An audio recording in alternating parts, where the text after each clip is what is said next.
Okay. So actually, we were studying about the characteristic ionic compounds, and we have only discussed the physical nature. So in the previous class, I have told you that ionic compounds are solids and hard in nature. Why? Because there is a strong force of attraction between positive and negative ions. And generally, the ionic compounds are brittle in nature. So when pressure is applied, they break down into smaller pieces. So this was the first properties or characteristic of ionic compound. The second is we are going to discuss about melting and boiling.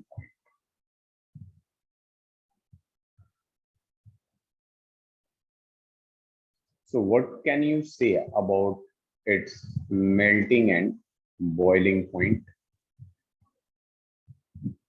So the melting and boiling point of ionic compounds are high because they are tightly packed. That's why the force of attraction between the molecules or particles of ionic compound are very high. And in order to boil that compound, we need a strong energy, or we need more energy to convert that into vapor.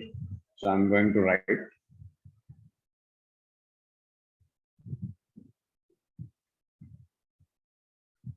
ionic compounds have high melting point. Ionic compounds have high melting point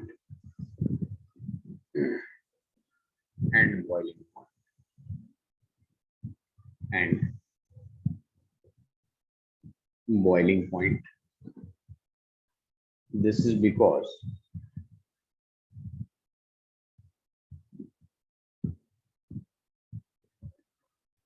considerable amount of energy, considerable amount or more amount of energy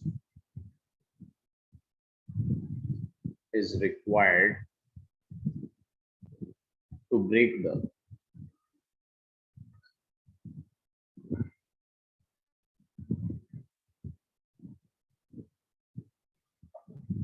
interionic attraction. So in order to melt an ionic compound or boil an ionic compound, we need very high amount of energy. That's why the ionic melting point and boiling point of ionic compounds are high. Is that clear? Yes, sir. Okay, please write it and let me know. Then we will move to the next point.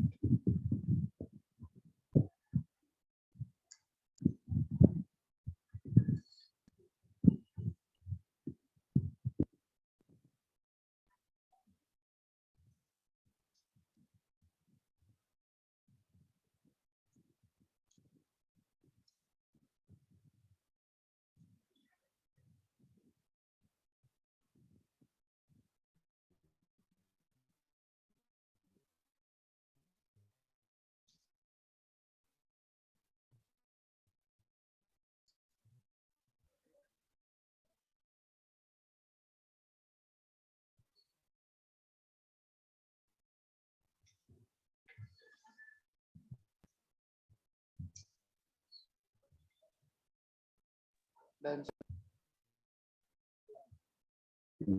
Very good. Now see, the next characteristic is solubility. And it's very important. There is always a question. No, we will not talk about conduction. In conduction, we will talk about that. Solubility. Can you tell me whether soluble ionic compound is soluble or not? So we can write generally ionic compounds or ionic compounds are generally soluble in water. Soluble in water and insoluble in solvents like kerosene, petrol, etc. Do you know the reason behind it? Why ionic compounds are soluble in water and they are insoluble in solvent like kerosene and petrol? No, sir. See, focus here. This solubility has a principle. Solubility has a principle. That is general principle I am going to write. And there may be exception. There can be exception. So basically, solubility is what? If you are going to dissolve something in a specified amount of solvent, that is called solubility. Like if you are going to dissolve 1 kg of sugar in 5 liter of water, if it is dissolvable or soluble, that is called solubility. In a specified amount of solvent, if a solute is dissolvable or soluble, that is called solubility. Solubility got a principle, and that is called solubility principle. And see what does this solubility principle says, that you will study in higher classes. Whatever I'm going to teach you here. Solubility principle is like dissolves like. Like dissolves in like. What does this like means? Basically, if you are going to categorize substance on the basis of charge, there will be of two types, polar and non-polar. Do you know what does this polar means? Do you know? No, sir. No, sir. So always remember this is a term that is polar substance, that means the substance which has charge, and non-polar, that means no charge or uncharged, or you can say neutral. Uncharged, that means neutral. Are you getting my point? Polar and non-polar, clear? Yes, sir. So it is not necessary if you are looking at the compound, that it will be polar or non-polar. You have to go inside you have to look very carefully. Like, can you see any charge on H2O? Yes or no? Azaan, can you see any charge on H2O?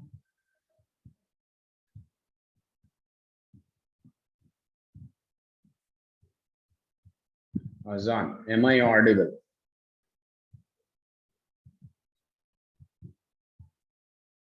Sir, You your can. voice is cracking.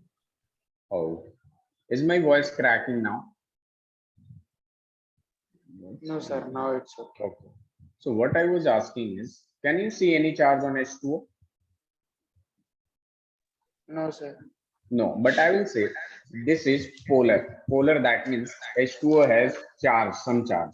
So if I'm going to draw Okay. the structure, it will be like this. H2O, Yes, you sir. have, you will see how we are going to write the structure in carbon and its compound. That is a true electron dot structure. Do you know this non-metal? Oxygen is also non-metal, hydrogen is also non-metal, but oxygen is high electron negative, highly electron negative. Do you know what does this electron negativity means? No, sir. Electron negative, that means withdraw and attract, withdraw bonded electron, withdraw bonded electron. So basically this is sharing of electron, and what does oxygen will do? It oxygen will slightly displace hydrogen electron towards itself. That's why it will have delta negative and it will have delta positive. You saw that when sodium donated electron, it has plus one because it has only donated one electron. That's why plus one charge. And chlorine gains one electron, that has minus one. Now here, oxygen is slightly displacing or attracting hydrogen electrons towards itself slightly. That means it takes a very small amount of electron towards itself. That's why there is delta negative, and delta negative represents a small, very small charge of negative, and here delta positive. Are you getting my point? Yes, sir. Now again, from this hydrogen, there will be delta positive and delta negative. Now, can you see charge on this water H2O? Yes, sir. Now, there is NaCl.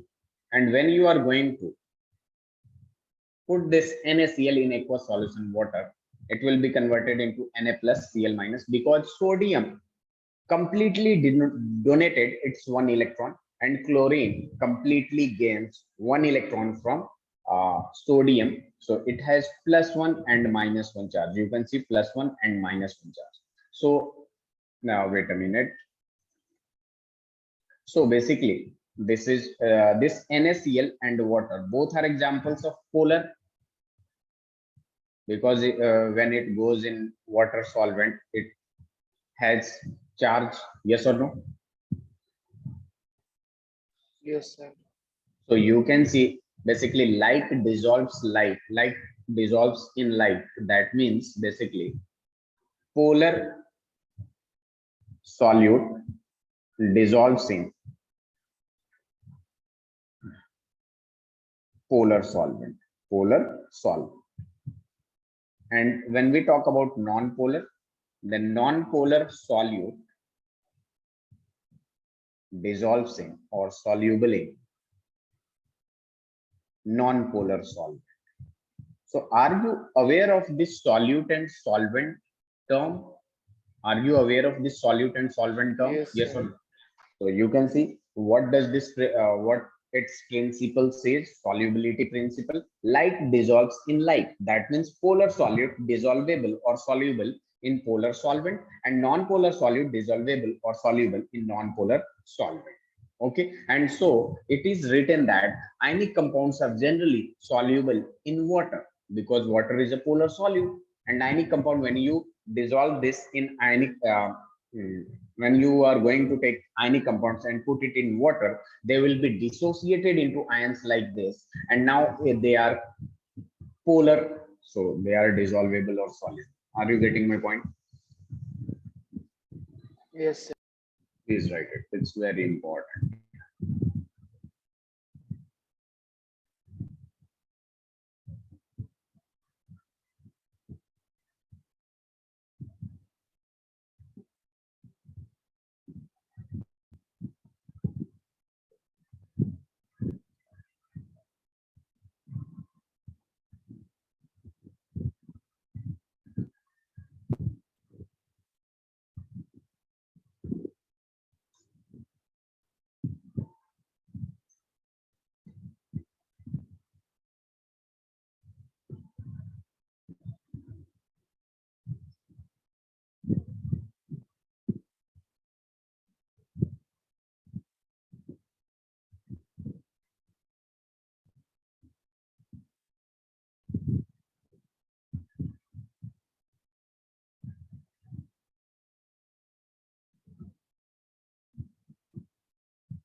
Let me know when you are done with this. Done, sir. Very good. Now write a point. Basically, ionic compounds. Wait a minute.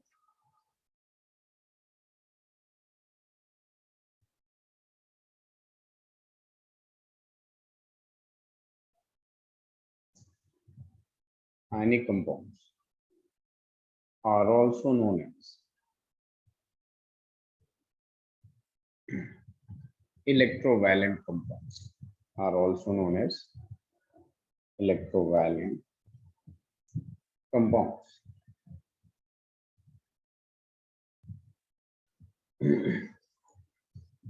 Please write it.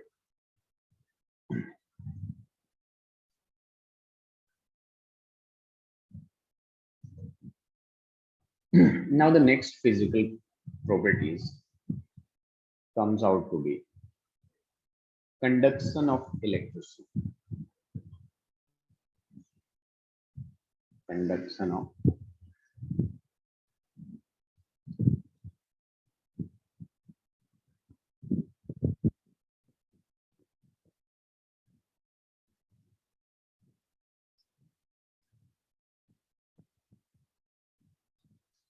conduction of electricity. So I'm going to raise a question for you. Does ionic compound conduct electricity? Yes or no?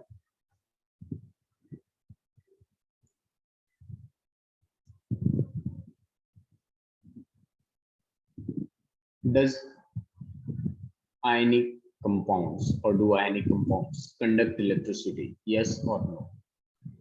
Yes, sir. Yes. Is it like if I'm going to pass current through this NaCl solid, will this NaCl conduct electricity? Yes. Yes. So this is your wrong answer. Basically, whenever there will be,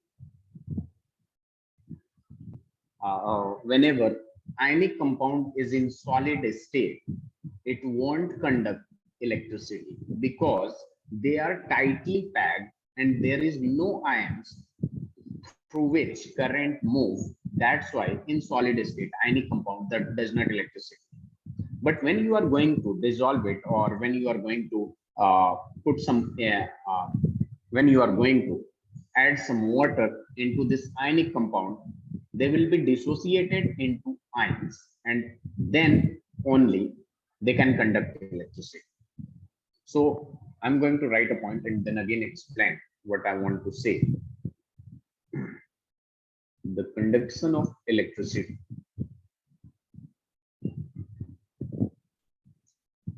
the conduction of electricity through a solution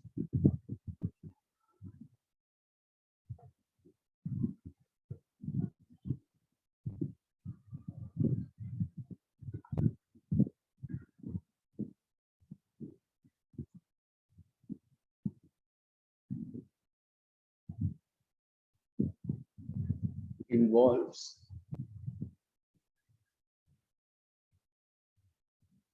the movement of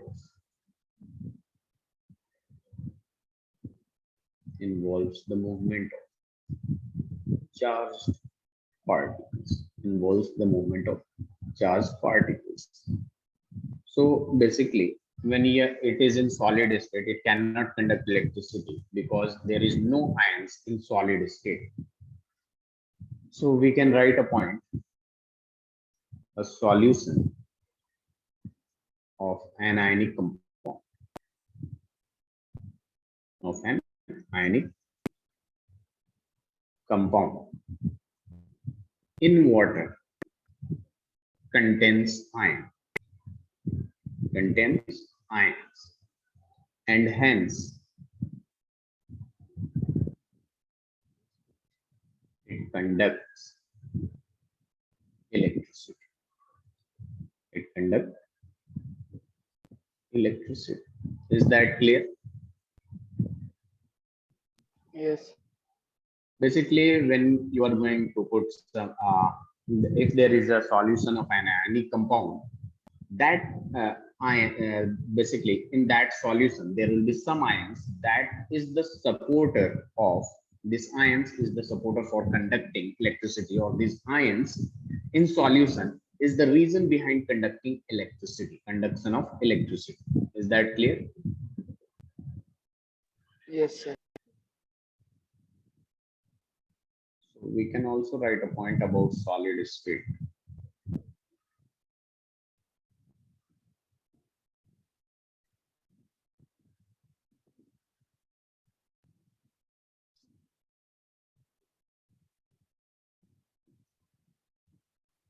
Ionic compounds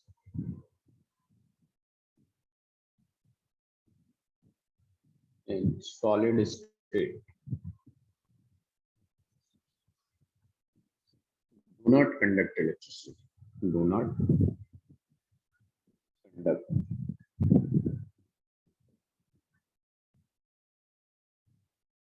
electricity.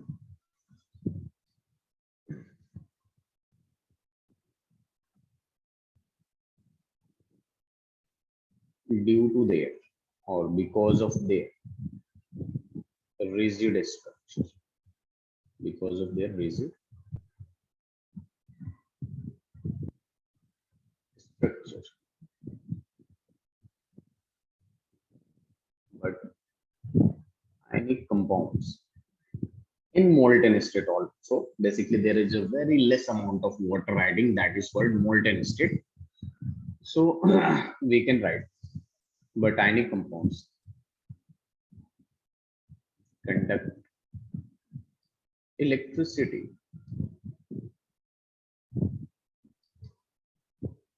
in molten state.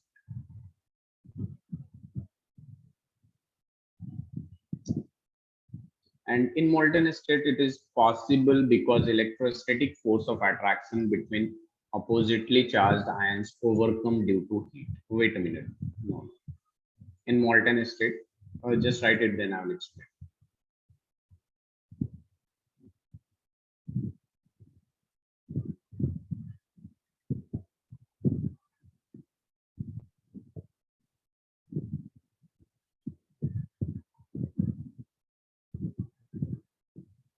Do you know current, that is electric current, produces heat also?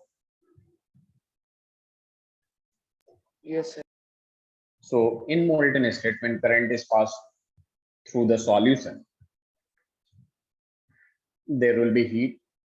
So in because of this heat, the ions, oppositely charged ions, Na plus and Cl minus, that attract each other, will overcome due to this heat, and they conduct electricity easily. Please write it.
Let me know when you are done with this.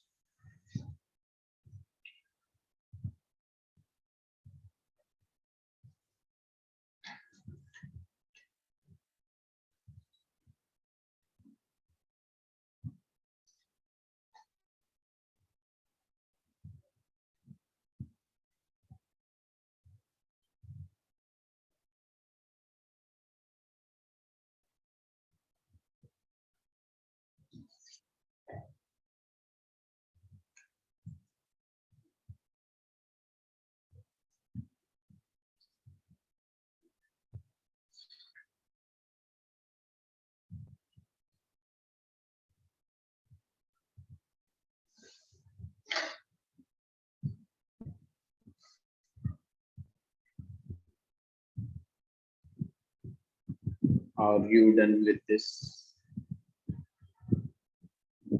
No, Okay. please write it and let me know when you are done.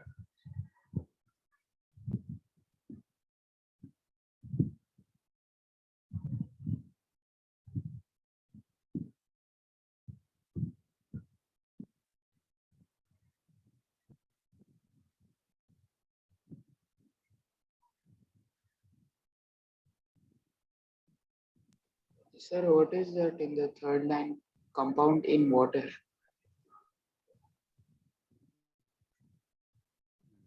Is it here third line? A solution of any compound in water contains ions.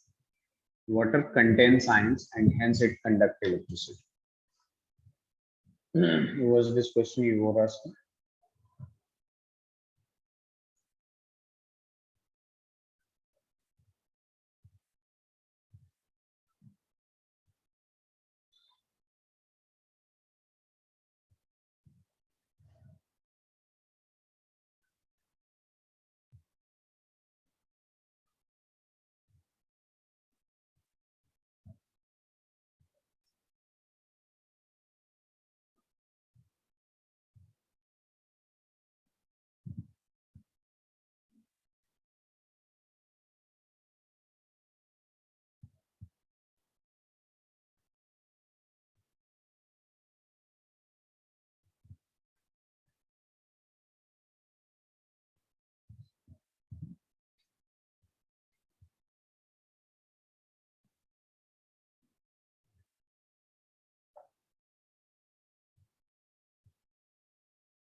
Sir, what is that molten state?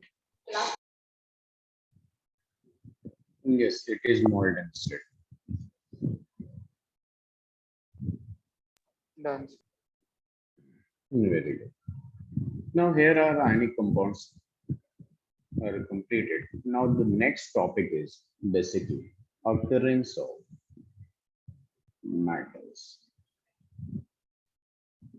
So see how we are going to extract metal or how we are making metals.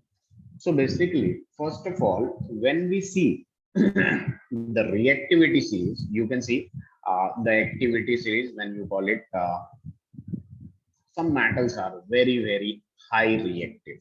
Is that clear? That means they will not be found free in nature or they will not be found in pure form directly.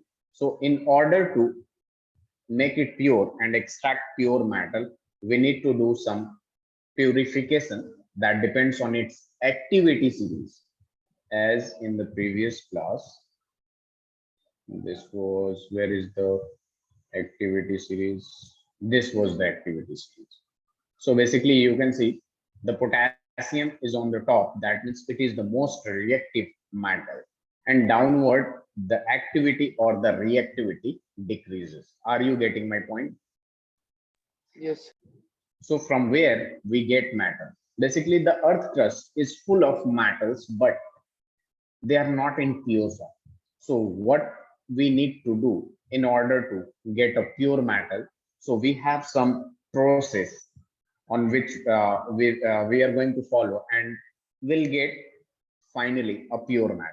And that purification depends on its activity series. This activity series is divided into three parts: most reactive, moderate reactive, and low reactive. First of all, where we get basically, so first point about occurrence of metal, I can write the earth crust. The earth's crust is the major source of matter, is the major source of metals. Now there are some terms that is important to note, and in that we have three terms to focus on. The first one is minerals, the second one is ore, and the third one is gangue. So what is minerals? So basically, naturally occurring metals in the in impure form. You can say when we have metals in earth crust, every metals in earth crust, that is called minerals. Basically that mineral will be not pure, that will be impure in the form of oxide, carbonates and sulfide, that is called minerals. So in short, I am going to define this mineral. The elements or compounds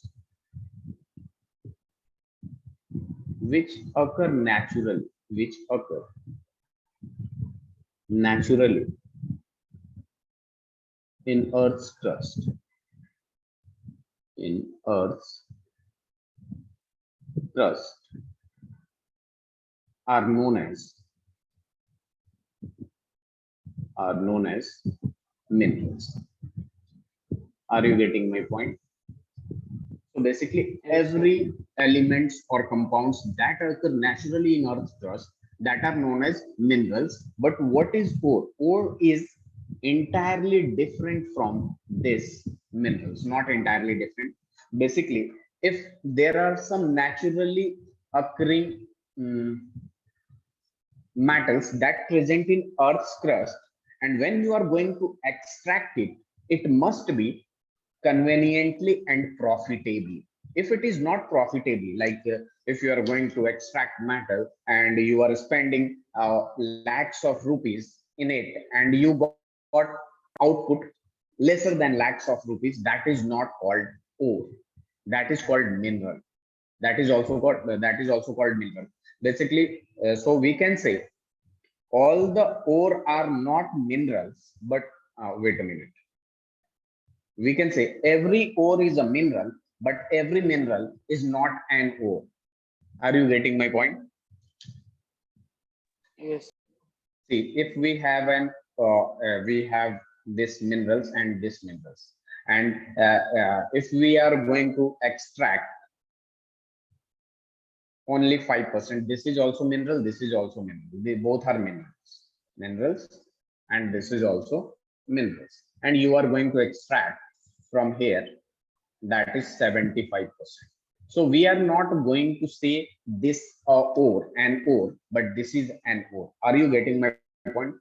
So the mineral which can yes, be extracted profitably and conveniently, that is called an ore. But when you are going to extract not profitably and conveniently, that is not called ore. So I'm going to define this ore. It is very important, that why I'm repeating it again and again. So the minerals that contains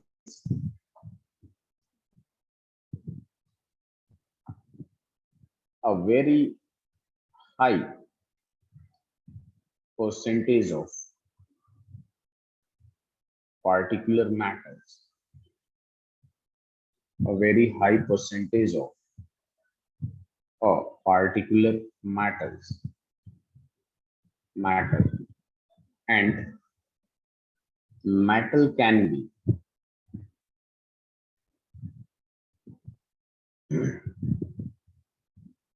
profitably extracted from it. These minerals are called ore. These minerals are called ores.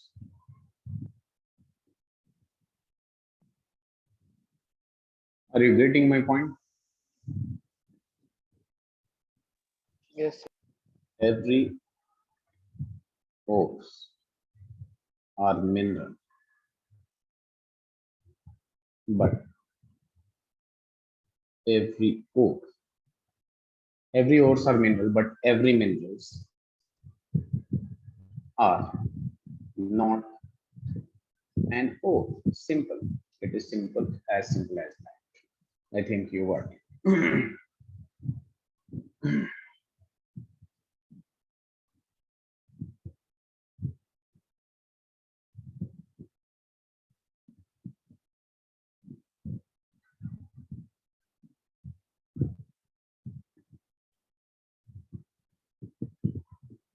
Please do write it and let me.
Done, sir. Very good. Now, how we are going to extract, that depends on activity series. I already told you. So see, right topic, that is extraction of metals.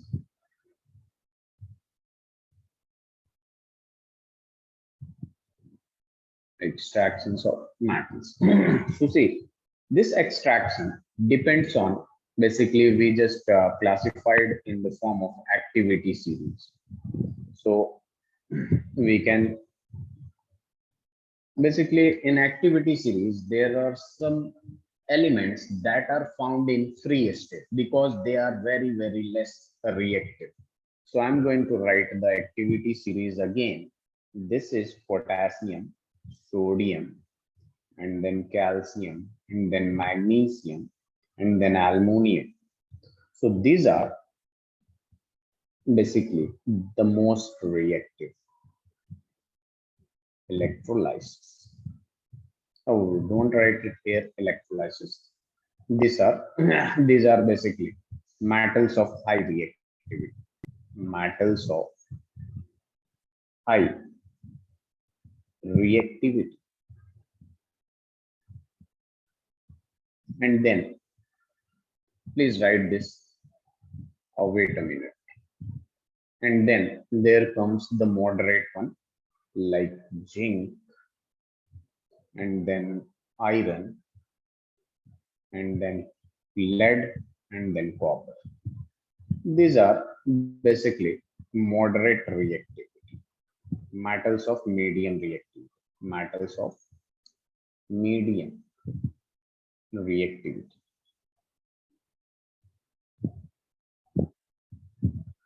And then comes Ag and A. That means silver and gold found in native state. That means basically free state, very low reactivity. So in order to extract metal, we divided this into three parts. That is reactivity of uh, high reactivity, moderate reactivity, and very less reactivity. First write this, then we are going to write some sentences about this. Please let me know when to slide down.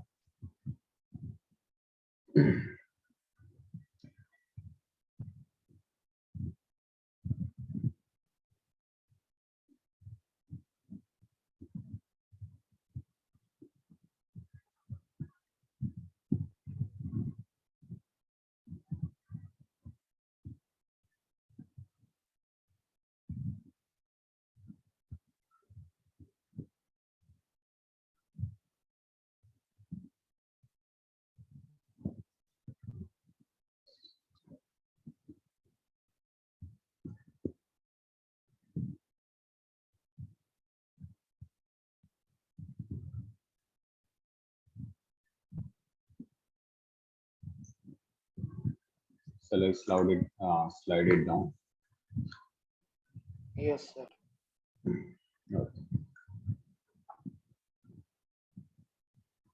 Please let me know when you are finished.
Are you done with this?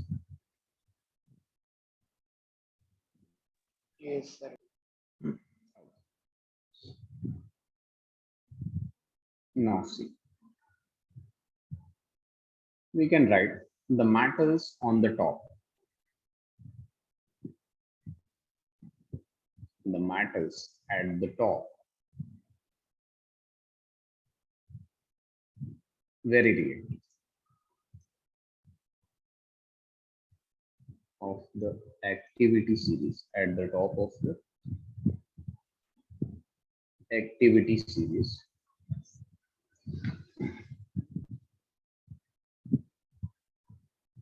like sodium, potassium, calcium, etc., magnesium, aluminum, and zinc is not zinc. So reactive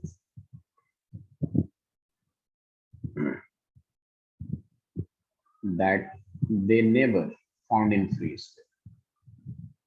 That they never found in free state. They are always in. They always exist as a compound oxide or hydroxide. Now the next point we can write the matters in the middle. The matters in the middle of activity series. In the middle of activity series.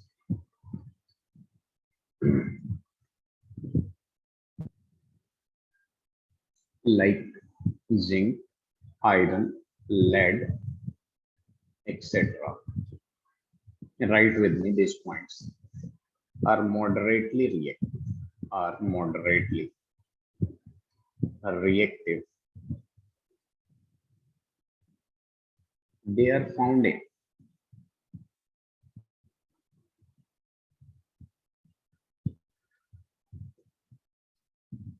Earth's crust,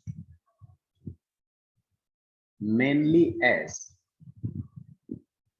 oxides, sulfides, and carbons. Oxides, sulfides, or carbonates. So they exist as oxides, sulfides, and carbonates, depends on the element.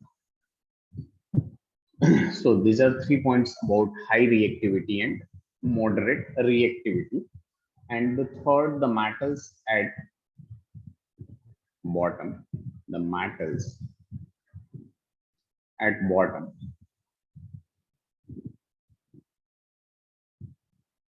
At the bottom of the activity series.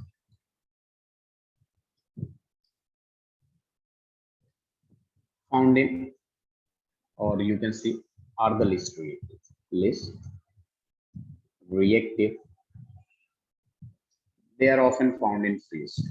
They are often found in free state.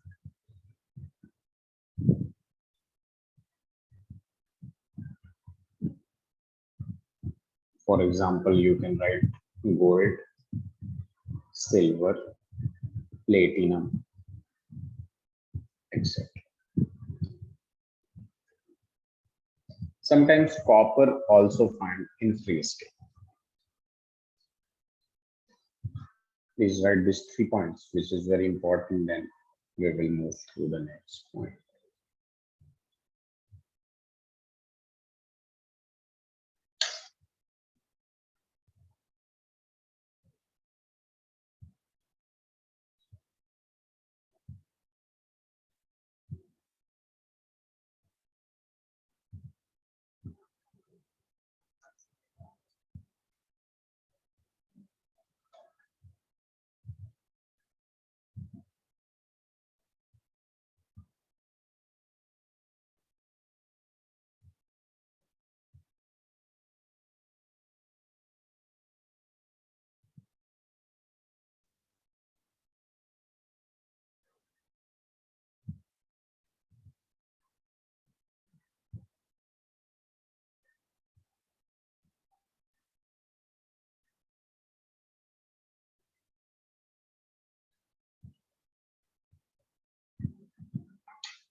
Done, sir. Are you done with this? Yes, Good sir. job, Iko. Okay. So you can see this is the mm, how we are going to extract metal. So basically, we have 3 categories. We have divided this. So will you extract metal from ore or mineral? If the mineral is ore, then we can extract metal, because if you are going to give something, it will give larger value. Are you getting my point? Azaan. Yes, sir. So the minerals which contains high percentage of metals, only that we will prefer to extract metal from. So ore, then ore will be concentrated. That is concentration of ore. See, I'm going to write a whole, mm, what we call it. No, wait a minute. Concentration of ore. See, if you get an ore, what is the first thing you are going to do?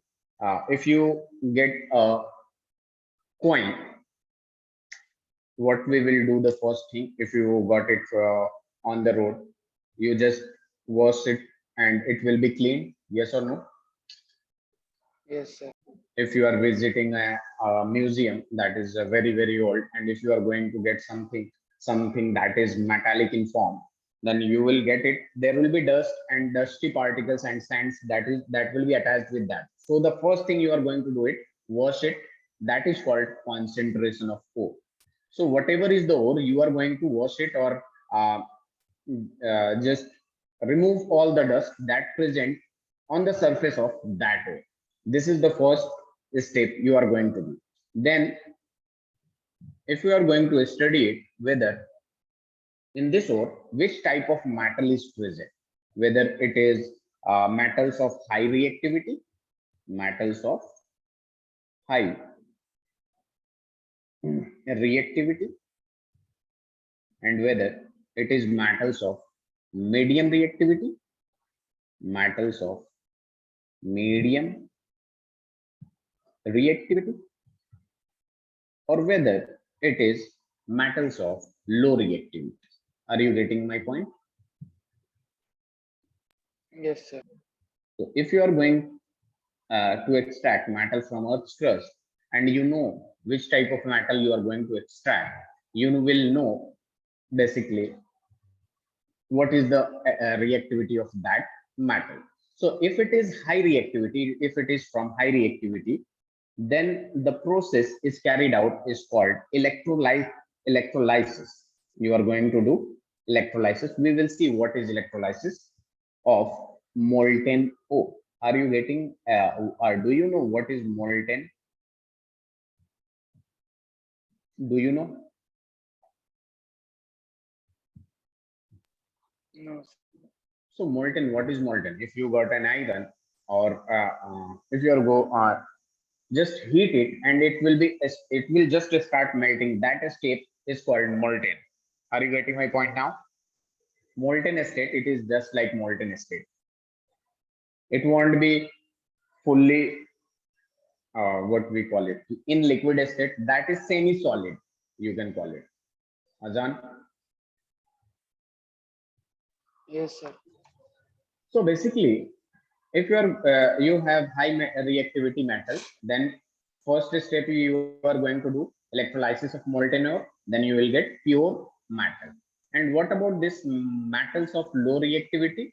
First you are metals of low reactivity generally found in sulfide ores. They are sulfide ores. That means they will react with sulfur, and they exist at metal sulfides. Then you are going to roasting. We will see what is roasting, and then you will get metal. After roasting, you will get metal, and after this metal, you are going to refine it, and you will get pure metal. So first, I am going to again tell you metals of high reactivity. If the metal that is present in ore is of high reactivity, so you are going to do electrolysis of that molten ore. First, ore will be converted into molten state, and then we are going to do electrolysis. Then you will get pure metal. And metals of low reactivity generally find in metal sulfide ores. This metal sulfide ore will be roasting first. What is roasting? Basically, reacting oxygen in basically we will see basically what is this burning or reacting it in the presence of excess oxygen. In the presence of excess oxygen, that is called roasting. Then you will get metal, and after this step, you are going to refine it, and you will get your pure metal. About this metal of medium reactivity, we will study this in the next class, because it is larger, so it won't cover in time. Okay, sir. So please do this. Then we are going to Done, sir. cover this chapter in the next class one by one. We will see this. Please let me know when you Done, are sir. done with this. Done, Okay. sir. Then I will see you in the next class. Okay, Zan. Thank you. Okay, sir. Thank you.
Sneha, am I audible?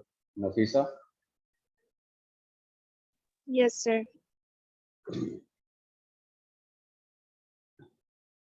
Very good. So previous lecture was disturbed due to my Wi-Fi.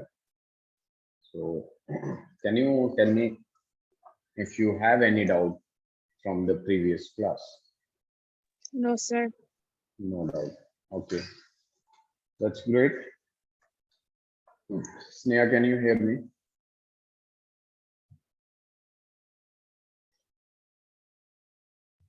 Yes, sir. So all of you wrote this from the previous class? Yes or no? Yes, sir. Okay, so there was a question I was asking about is that this is tolerance reagent, ammonical silver nitrate, and this is basically ammonical silver nitrate. And when this AgNO3 react with NH4OH, it forms a complex compound that is AgNH3 whole twice OH. So I was asking that what is the oxidation state? What is the oxidation state of this Ag in all of the compound?